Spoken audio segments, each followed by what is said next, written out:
My boss thinks work culture equals everyone matching her burnout. So I've officially hit my limit with my manager and her absolute lack of boundaries. She's one of those people who brags about being married to the job, even though she is actually married with 2 children, sends emails at 1 a.m., schedules meetings during lunch, and tells anyone who doesn't match her energy that they're not committed to excellence. The problem? She expects everyone else to copy her unhealthy lifestyle like it's part of the job description. Last week, she called a 6 p.m. check-in meeting, after we'd already worked a full day.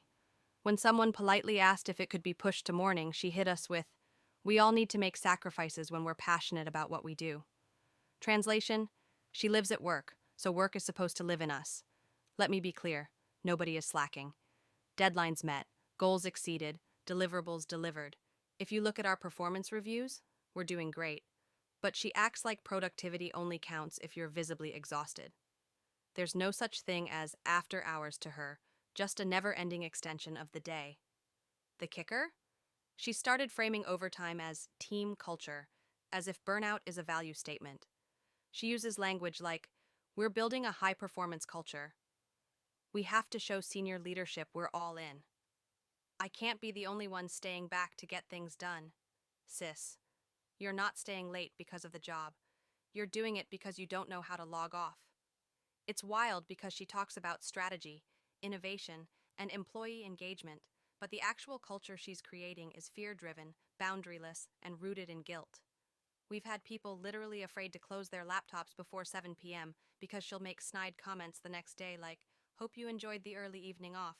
One coworker tried to set a boundary and said they wouldn't be answering emails after 5 unless it was urgent. She straight up told them, "That kind of mentality makes it hard for me to advocate for you at promotion time." So, promotions are now based on how much of our personal life we sacrifice? What makes it worse is that she's using workaholism as a leadership style. She calls it passion, but it's just poor self-management dressed up as dedication. And instead of fixing her own time management, she distributes the consequences across the team.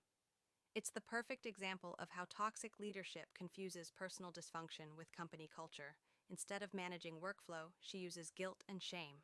Instead of respecting boundaries, she labels them as laziness. Instead of strategy, she imposes her coping mechanisms.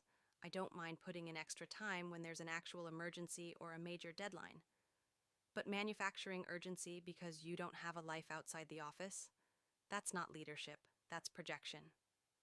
Anyway, I'm keeping receipts, documenting everything, and mentally preparing for the day she tries to make weekend check-ins a KPI. Anyone else ever had a boss who treated burnout like a team sport?